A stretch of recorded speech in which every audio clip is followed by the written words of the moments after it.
ચાલો તો વિદ્યાર્થી મિત્રો, હવે ગયા લેક્ચરમાં આપણે સ્વાધ્યાય 13.1 પૂરું કરેલું છે. આજે હવે આગળનો મુદ્દો એટલે કે સંભાવના માટે ગુણાકારનો નિયમ શીખવાનો છે. ચાલો તો તમે પણ મારી જોડે જોડે લખતા જાઓ. ગુણાકારનો નિયમ.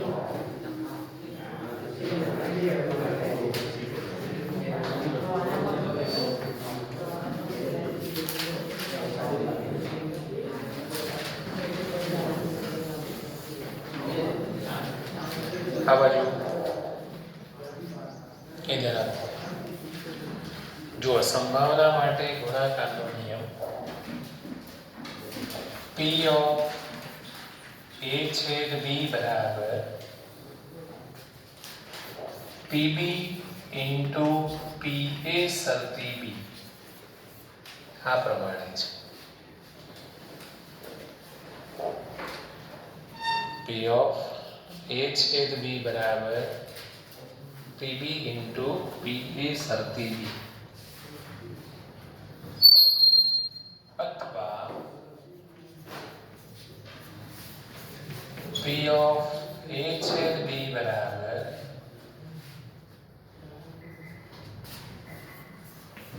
PA into PB શરતી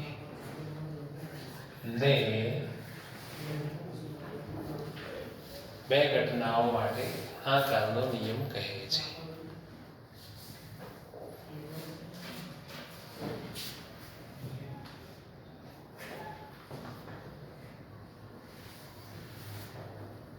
આ જે છે એને બે ઘટનાઓ માટે ગુણાકારનો નિયમ કહે છે. હવે જો એકચ્યુઅલમાં જોવા જાવ તો નવું કશું જ નથી. તમે P A શરતી B ની વ્યાખ્યા યાદ કરો, એનું સૂત્ર યાદ કરો. બોલો આવડતું હોય તો. P of A છેદ B ભાગ્યા ખબર પડી? PB ને અહીંયા લાવી દીધું એટલે આ નિયમ બની. આ જ પ્રમાણે P of B શરતી એનું સૂત્ર મૂકો તો P of A છેદ B upon PA થાય. અને અહીંયા લાવી દો એટલે આ નિયમ બની. તો આ રીતે આ બંને વસ્તુ છે એને સંભાવનાનો ગુણાકારનો નિયમ કહે છે.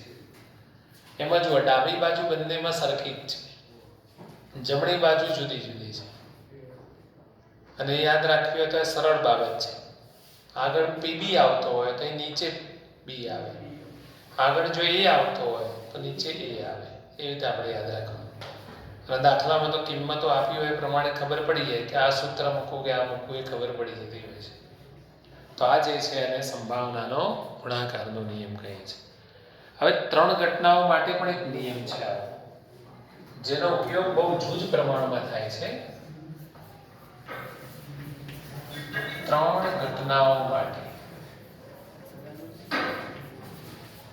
પણ શું આ તો JEE માં કે એમાં કામ લાગે. P of A છેદ B છેદ C હોય એટલે ગુણાકારનો નિયમ લખો એવું રાજ્ય સરકારે કીધું હોય, હા તો શું લખવાનું? તો ધ્યાન રાખજો. PA into PB શરતી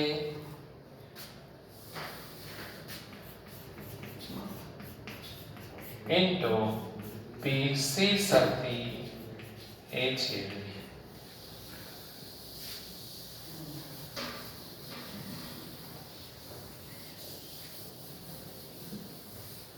હવે જો એને યાદ રાખવું હોય તો હું તમને ટેકનિક બતાવું. ત્રણ ઘટનાઓ માટે ગુણાકારનો નિયમ.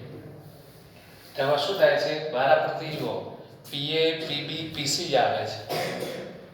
PA PB PC પણ લીટી દોરીને અમુકના નીચે એ લખે છે, અમુકના નીચે A છેદ B લખે છે. એ કેવી રીતે લખે છે? તો પીએ લીધું તો એની આગળ જે હોય એ લીટી દોરીને લખી દેવાનું. પણ એની આગળ એકાઈ ઘટના નથી એટલે એકલું પીએ લખ્યું. પછી પીબી તો બી ની આગળ કઈ ઘટના છે એ તો લીટી દોરીને લખી દીધો. પછી પીસી સી ની આગળ કઈ છે એ છેદ બી તો લીટી દોરીને છે. ઓકે, 4 ઘટનાઓ માટે તમારે લખવું હોય તો એવી રીતે લખી શકાય. મેં જે યાદ રાખવાની તમને ટેકનિક બતાવી એમાં પણ લગભગ 3 ઘટનાઓના નિયમનો JEE-માં ઉપયોગ થયેલો જોવા મળે છે એટલે એટલે સુધી તૈયાર કરશો તો ચાલશે. ચલો, આ કહેવાય છે સંભાવનાનો ગુણાકાર. હવે વ્યાખ્યા આવે છે નિરપેક્ષ ઘટનાઓ.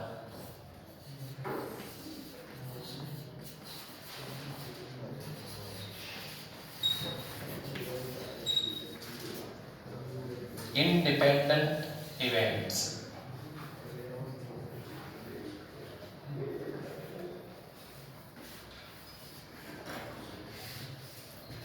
ચલો હવે થોડું રફ કામ કરીએ અને પછી આપણે વ્યાખ્યા લખીએ છીએ.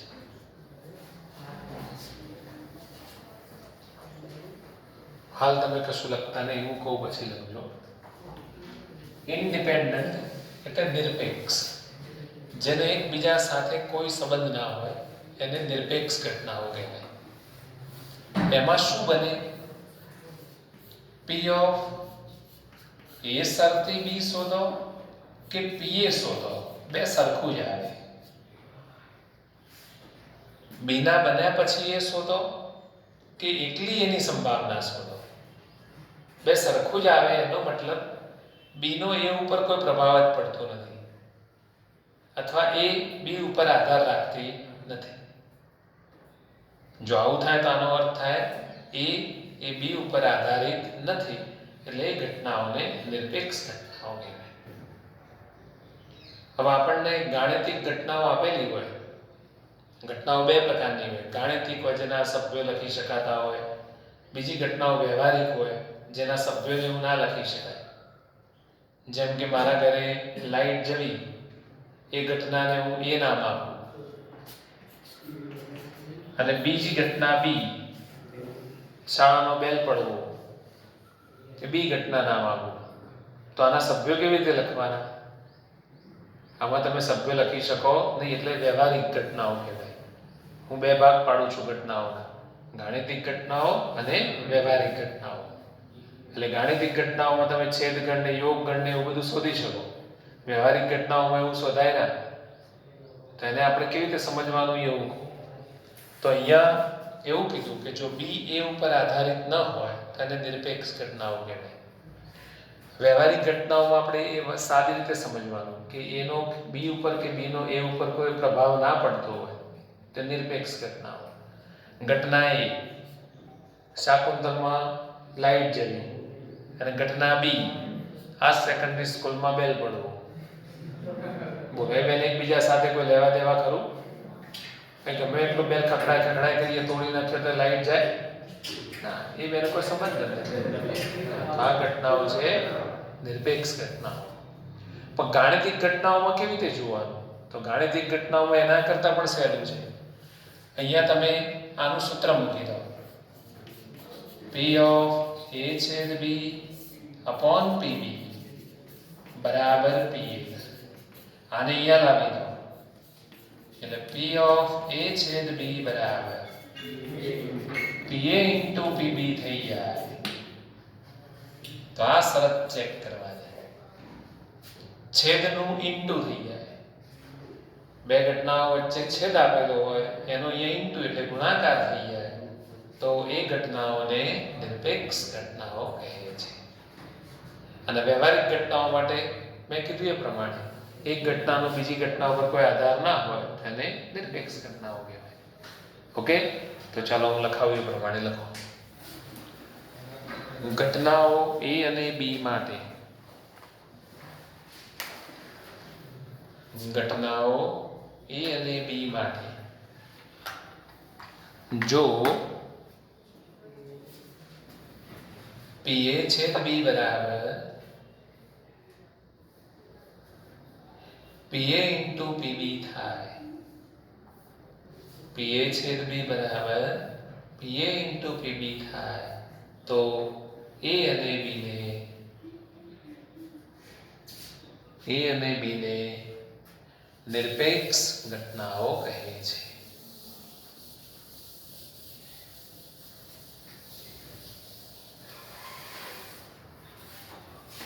તો નિરપેક્ષ ઘટનાઓનો મુદ્દો કેટલી ઘટનાઓ માટે હતો?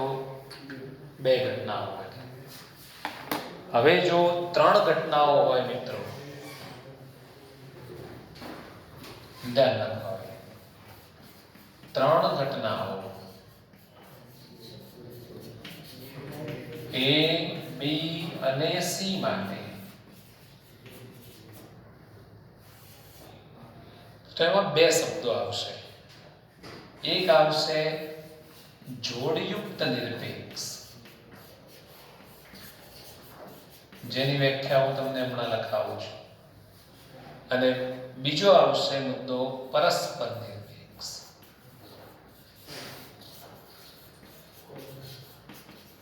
આવી 2 વ્યાખ્યાઓ આવે છે. એટલે જોડયુક્ત નિરપેક્ષની ચર્ચા ચાલતી હોય અને બારીમાંથી એ શબ્દ સાંભળી જઈએ કે સાહેબ જોડયુક્ત નિરપેક્ષ બોલે છે, તો તમને એટલી ખબર પડી જવી જોઈએ કે આ 3 ઘટનાઓની વાત ચાલતી છે. અને એકલું નિરપેક્ષ એવું સંભળાતું હોય તો સમજવાનું એ માત્ર 2 ઘટનાઓની વાત છે. ચાલો, હવે આપણને એમ થાય કે જોડયુક્ત નિરપેક્ષ કોને કહેવાય? તો લખો, પહેલા આવું લખી દો, 3 ઘટનાઓ A, B અને C માટે નંબર 1 આવો, જોડયુક્ત નિરપેક્ષ.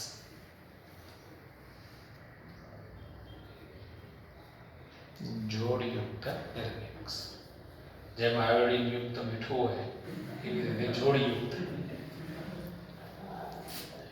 ચાલો, એમાં આવી શરતો છે. PA છેદ B બરાબર PA ઇન્ટુ PB. બીજું લખો, PB છેદ C બરાબર PB ઇન્ટુ PC. ત્રીજું, PA છેદ C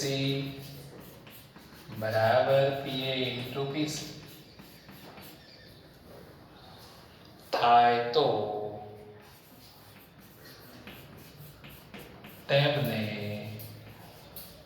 ડેશ ડેશ ડેશ કરી દો, જોડયુક્ત નિરપેક્ષ કહે છે.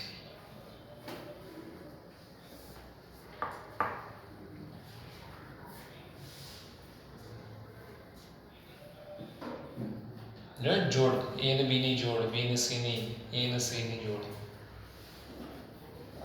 આવી 3 શરતો પડાય તો એમને કેવી કહીશું ભાઈ? જોડયુક્ત નિરપેક્ષ. ચાલો, લખાઈ ગયું? ઓકે. નંબર 2, પરસ્પર નિરપેક્ષ.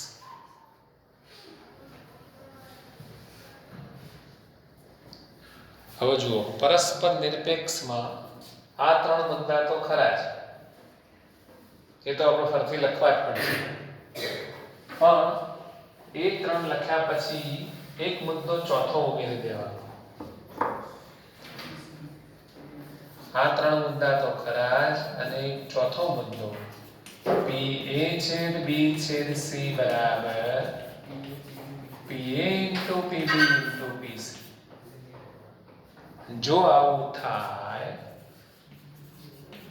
તો નેક્સ્ટ. એટલે તમે મારા જેવું ના કરતા, તમે આ 3 તો ફરીથી લખો અને પછી ચોથો લખો. ઊંડા શ્વાસ લેતા જાઓ અને લખતા જાઓ. શ્વાસ લઈને પછી છોડવાનું ભૂલી ના જાઓ.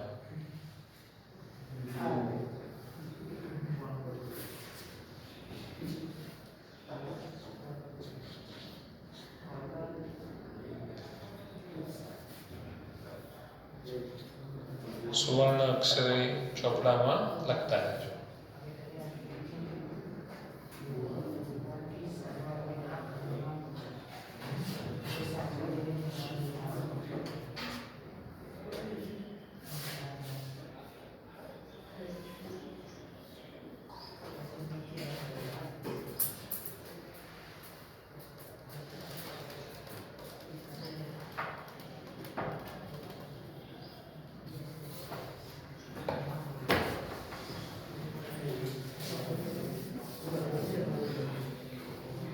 લખાયું બે.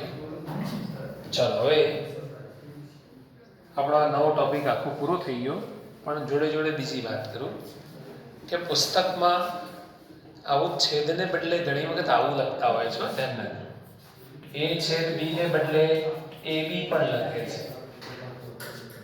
તો તમારે એવું સમજી લેવાનું કે છેદ બતાવે છે, બે ગણનો કદી ગુણાકાર ના થાય આવી રીતે. એ બી એવો ગુણાકાર શક્ય ના હોય. એટલે એ બી લખ્યું હોય તો સમજવાનું શું? એ છેદ બી સમજવાનું. એટલે K1 K2 લખ્યું હોય શું સમજવાનું? બોલો.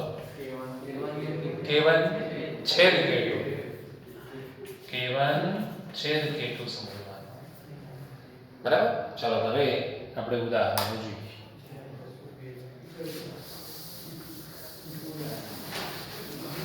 કયું ઉદાહરણ આવે છે?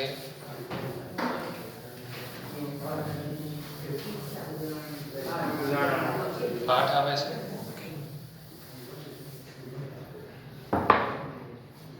ચલો તો ઉદાહરણ નંબર 8, પાન નંબર 459.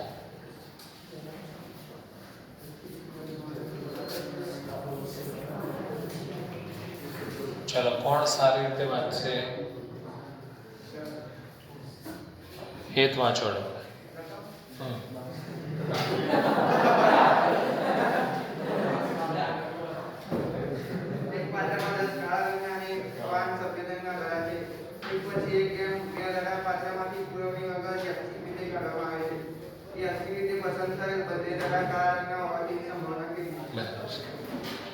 જો એક પેટીમાં અથવા એક પાત્રમાં 10 કાળા રંગના અને 5 સફેદ રંગના દડા છે.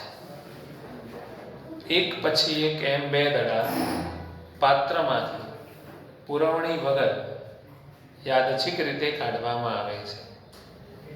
યાદચ્છિક રીતે પસંદ થયેલ બંને દડા કાળા રંગના હોવાની સંભાવના શોધો. ચાલો આપણે થોડું અહીંયા દોરી દઈએ. સમજ સારી પડે. પાત્રમાં 10 કાળા અને 5 સફેદ, કુલ 15 દડા છે. ચલો મારી જોડે જોડે હવે લખવાનું ચાલુ કરો.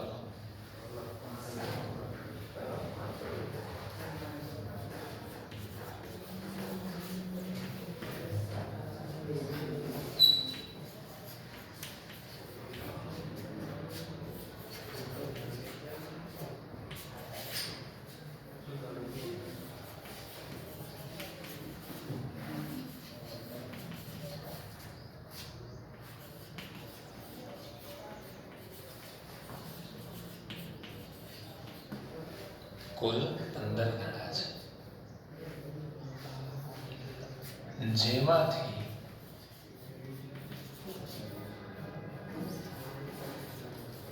બે દડા પુરવણી વગર કાઢવામાં આવે છે. કોઈ મિત્રો વાતો કરે છે? એ જણાવો.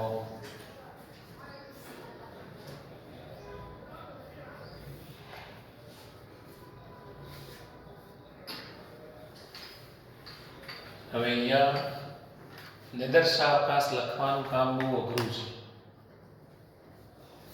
કોઈ કે કેમ અઘરું છે? તો 10 કાળા દડા છે, એટલે માનો કે B1 B2 B3 up to B10. 5 સફેદ છે, W1 W2 W3 up to W5. એમાંથી બે દડા લેવાના હોય તો કેટલાય પ્રકારો થાય.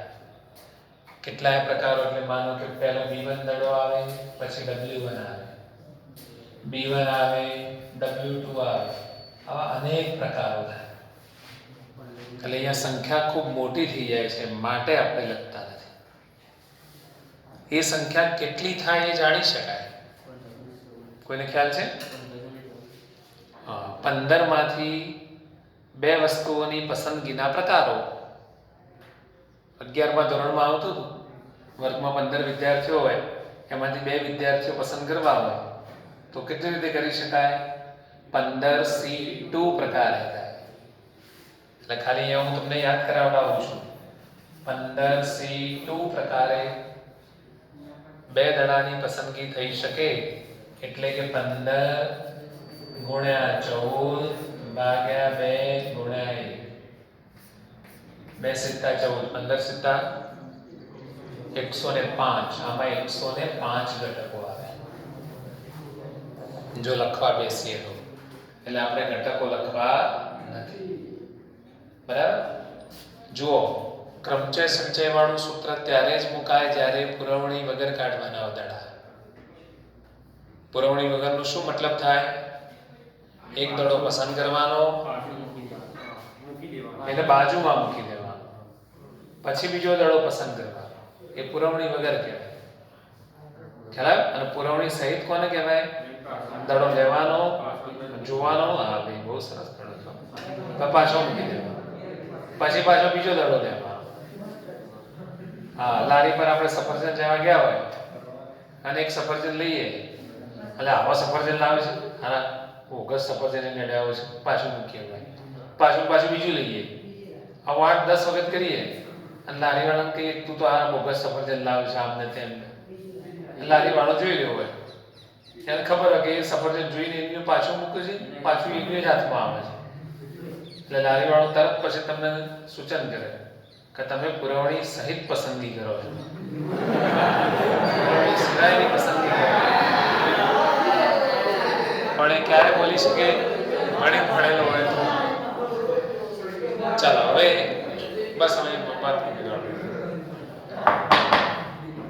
એક દડો લઈએ એ કાળો આવે પછી બીજો દડો લઈએ અને એ પણ કાળો આવે એની સંભાવના શોધવાની છે અહીં ડાયરેક્ટ દાખલો ગણી શકાય કાળા દડાની પસંદગીના પ્રકારો 5C2 ભાગ્યા કુલમાંથી બેની પસંદગીના પ્રકારો આ તમારો સાચો જવાબ જ છે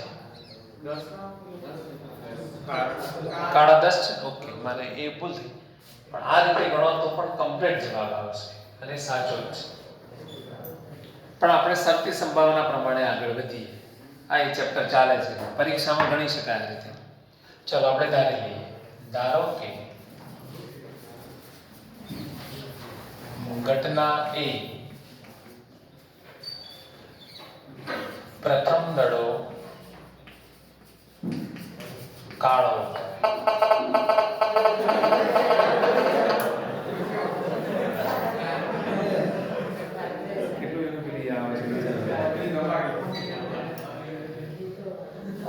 પછી ઘટના બી બીજો દડો કાળો એટલે આપણે શોધવાનું છે P of A છેદ B A છેદ B ની સંભાવના શોધવાની છે તો A છેદ B ની સંભાવના કેવી રીતે શોધીશું એ વિચારીએ P of A છેદ B શોધવાનું છે હવે અહીંયા નથી એના ઘટકો લખેલા નથી B ના ઘટકો લખેલા એટલે અહીંયા ઘટકો ઉપરથી આપણે આનો જવાબ આપવાનો નથી ચાલો તો પહેલા P of A મને શોધી આપો પ્રથમ દડો કાળો હોય એની સંભાવના તો એક જ દડો લઈએ છે પ્રથમ તો આમાંથી એક દડો લઈએ અને કાળો આવવાની સંભાવના 10/15 okay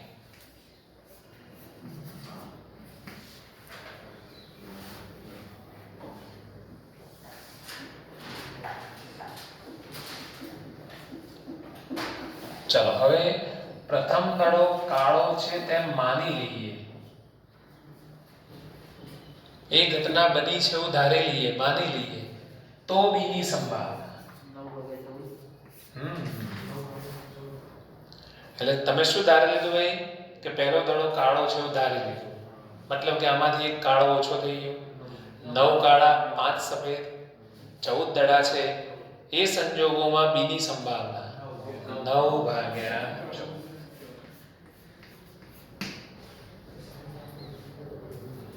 therefore P of A છેદ B બરાબર ગુણાકારનો નિયમ જે આજે જ આપણે શીખ્યા છે, મગજની ઉપરની સપાટી ઉપર જ તરતો હશે. આ બે કિંમતો ઉપરથી ખબર પડશે. કેવો નિયમ લખીશું? PA × PB સરખી A. ચલો કિંમતો મૂકી દો. કેટલો? 3/7.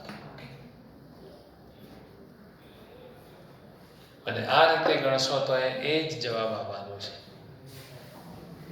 10 માંથી 2 ની પસંદગી ભાગ્યા 15 માંથી 2 ની પસંદગી, એ જ જવાબ આવે. પણ શરતી સંભાવના પ્રમાણે ગણો. બોલો, ખ્યાલ આવી ગયો?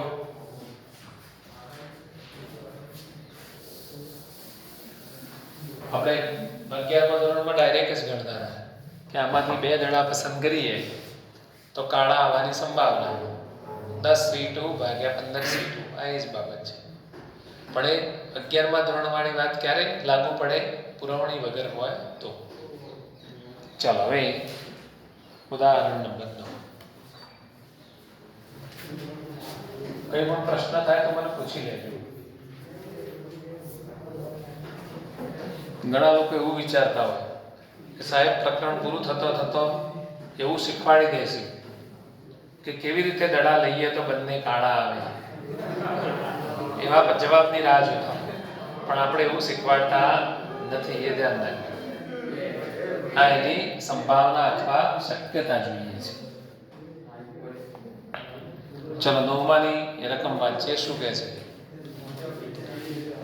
સારી રીતે ચીપેલા 52 પત્તાની થોકડીમાંથી પુરવણી વગર, એટલે લાઈન બાજુ મૂકી દેવા, યાદચ્છિક રીતે 3 પત્તા એક પછી એક પસંદ કરવામાં આવે છે. પસંદ કરેલ પત્તા પૈકી પ્રથમ 2 પત્તા રાજાના અને ત્રીજું પત્તું એક્કો હોવાની સંભાવના કેટલી? સરસ દાખલો છે. રાજા એટલે કિંગ કહેવાય. કે કેમ 4? હા, 4 કિંગ હોય, બરાબર. એમાંથી પહેલા 2 રાજા આવે અને ત્રીજું પત્તું એક્કો આવે એની સંભાવના. થોડું રફ કામ કરીએ, પછી ટાઈમ મળે તો ગણાવીએ છીએ. ધ્યાન રાખો, મને સમજી લો. પહેલા અહીંયા આપણે K1 ઘટના ધારીશું. પ્રથમ પત્તું રાજા હોય, રાજાના કારણે મેં K લીધો. પછી K2 બીજું પત્તું રાજા હોય એવું ધારીશું. અને એક્કાને એસ કહેવાય, એ ધારીએ. ત્રીજું પત્તું એક્કો હોય. એટલે આપણે આની સંભાવના શોધવાની છે. P of K1 છેદ K2 છેદ A. અથવા નવા સંકેતમાં આવું પણ લખાય, P of K1 K2 A. આ શોધવાનું છે.